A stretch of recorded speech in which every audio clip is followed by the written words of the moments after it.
มแดง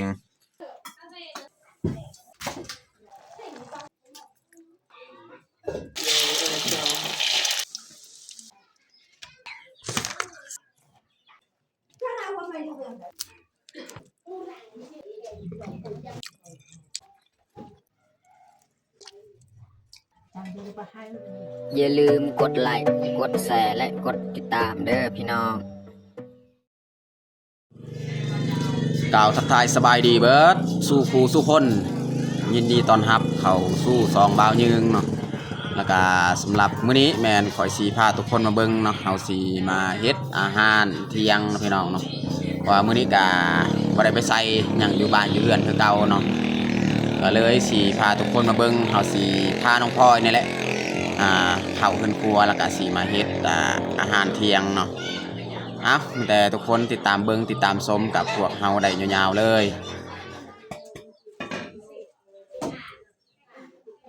วันนี้เฮาสิมาเฮ็ดอาหารเที่ยงพี่น้องเนาะคือเฮาสิเอาไข่2 หน่วยนี่มาทอดน้องพลอยนี่มักกินไข่แล้วก็เฮาสิต้มผักแล้วก็สิปิ้งชิ้นแห้งที่เฮาตากไว้มื้อนั้นนี่แหละ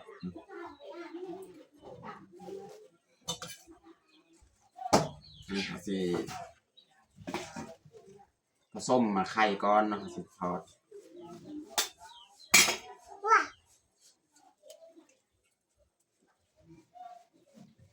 นั่นตรงไม่ยุ่งจ้ะ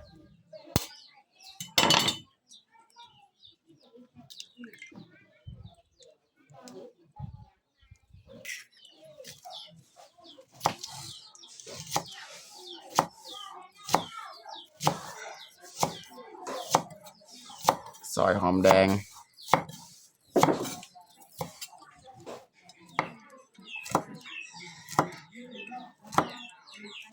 ซอยกระเทียมอีก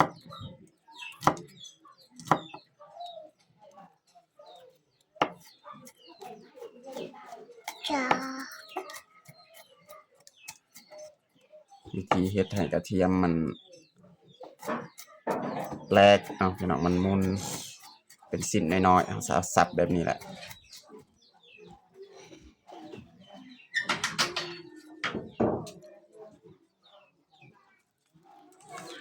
นี่แหละซีนที่เอาไว้อยู่นี่เอามาปิ้งเนาะ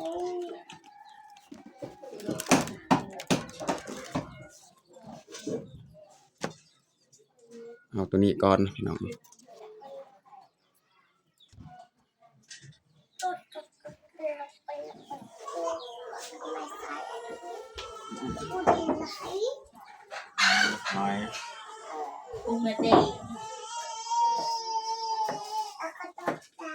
อาบกริเกรไต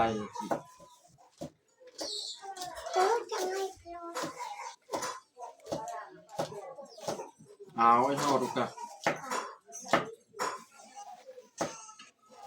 น้องพลอยกำลังเอาซีนออกระวังถึงตาเด้อเอาซีนนี้แหละมาปีก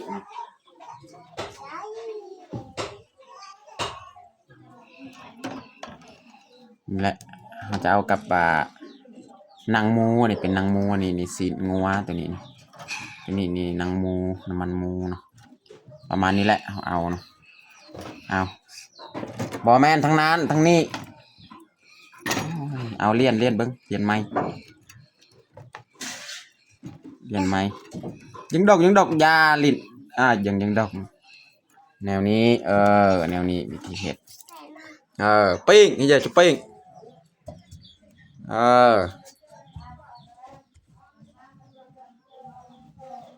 น้องพลอยปิ้งซีน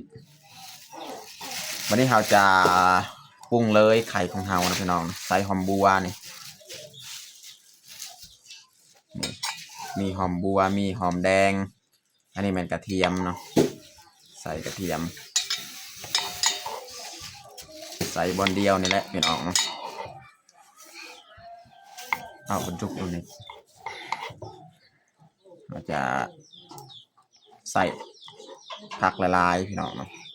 วันนี้สีใส่พริกนะพี่น้องเนาะพริกพงได้แหละสมีน้องพลอยก็กินได้คือกันมาพริกนี่ใส่ ส่เกลือพี่น้องเนาะบ่แม่นเกลือนี่ผงนัวนิดนึงใส่แล้วก็ใส่เกลือน้อยนึงใส่แล้วก็ใส่น้ำปลาอีกพี่น้องเนาะใส่น้ำปลาหน่อยนึงแนวละนิดละน้อยใส่พี่น้องเนาะประมาณนี้แหละผสมเลยบาทนี้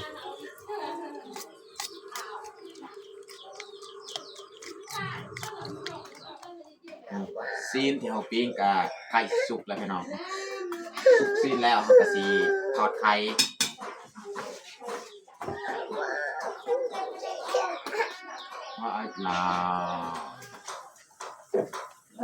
ตอนนี้ก็ไก่สีสุกแล้ว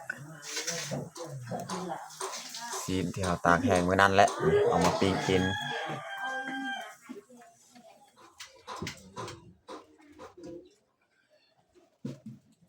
นี่ครับที่ซอยผักไว้สีต้มผักอันนี้ต้มสดๆเลยบริใส่เนื้อใส่ซีนนะ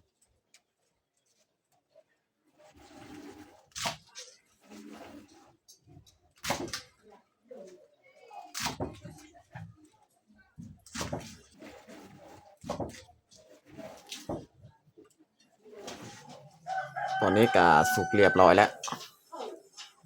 ปรุงไว้เลยเนาะวันนี้เราสีข้างหม้อ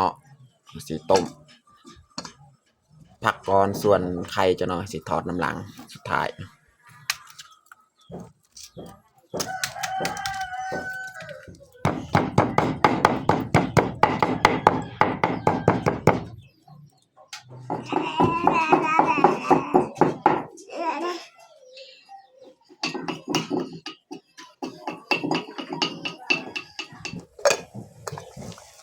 น้ำที่เขาต้มกาฟดเรียบร้อย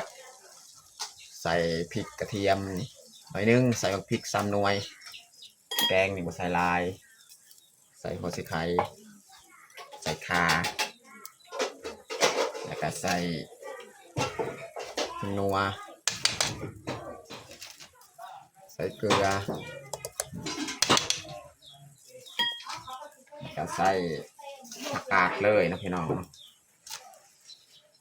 แกงผักกาดสดๆบางที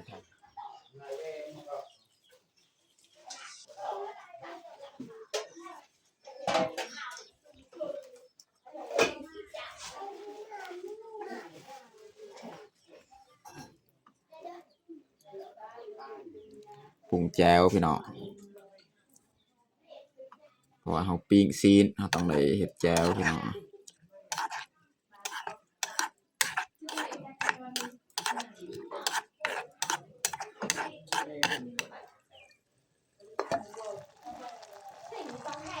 ต้มผักสดพี่น้องสุกเรียบร้อยแล้ว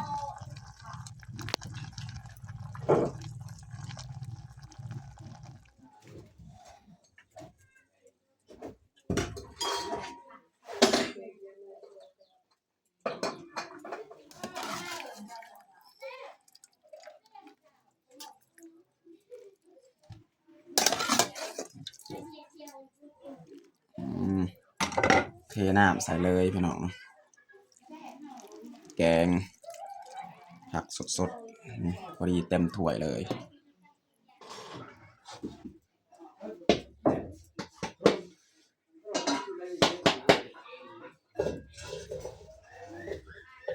วันนี้เราสีมาทอดไข่ไป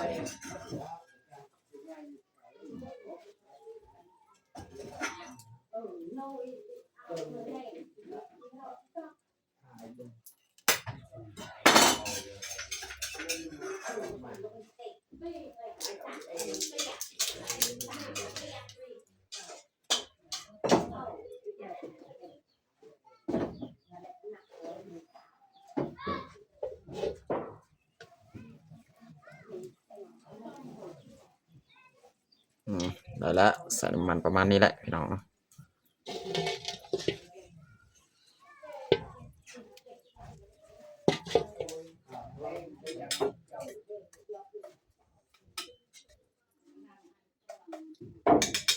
ไม่ได้หาสีใส่เลย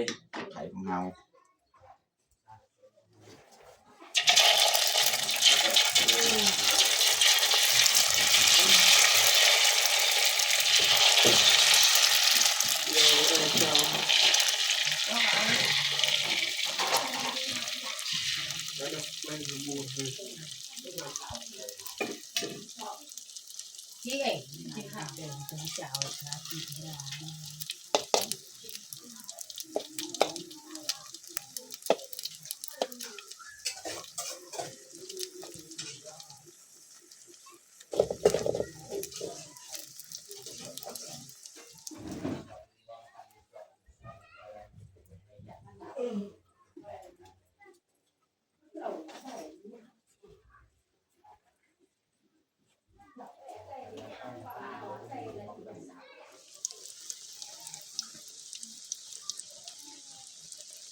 อ๋อ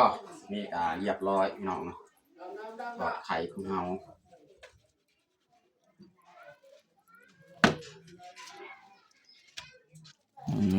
เป็นแผ่นเลย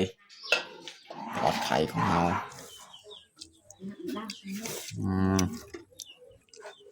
สีนหมูกับสีนงัวนี่เพราะว่าปีกนำกันเลยสีมือน้องพลอยปีกเมื่อกี้แหละมือดูไปได้กับ ตอนนี้ก็เรียบร้อยเราแต่งผักของเราแกงผักกาดสดๆพี่น้องเนาะพอได้สดน้ำแล้วก็มีแจวพี่น้องเนาะแล้วก็ทอดไข่ที่น้องพลอยมักเนาะแล้วก็ปิ้งสีดหมูสีดงัวนี่อันนี้แมนสีดงัวตัวนี้อันนี้แมนนังหมูน้ำมันนำสำหรับอาหารเที่ยงของเรากับบัตรสมีแหละพี่น้องเนาะตอนนี้ก็สำเร็จเรียบร้อยเราแต่งข้าวของเราเอามาทุกคนมากินข้าวเที่ยงน้ำกันเอาน้องพลอยลุงปามากินข้าวเอามากินเที่ยงกันเย็นบัดนี้น้องพลอยนี่มักปลอดภัย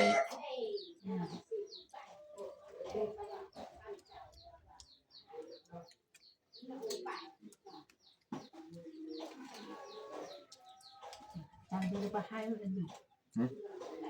Cho hay. Người ta học dặn. Ôi tao thật là của cái tao hỏi cho mình là tập thật.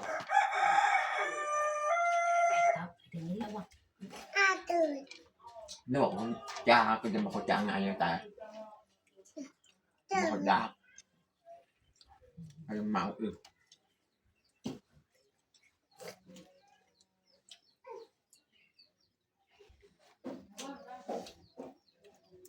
cái này là được dồn ra đây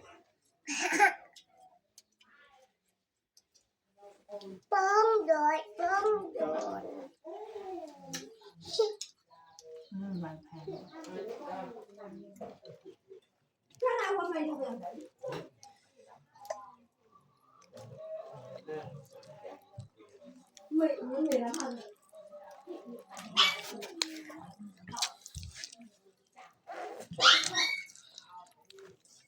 เอากินกับข้าว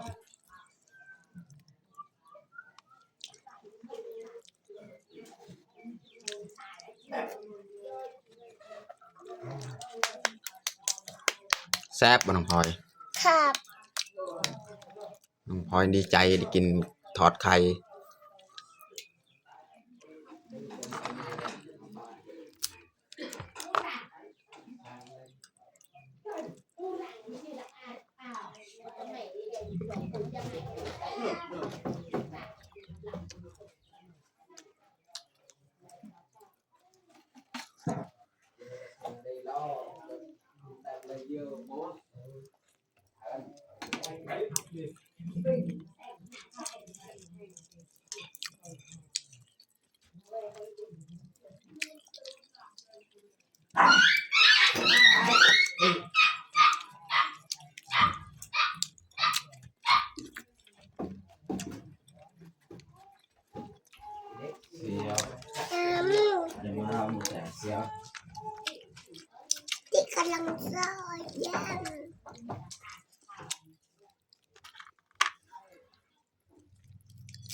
ต้อง ดูเอาใหญ่อะใหญ่ดูเก่า คือว่าบอก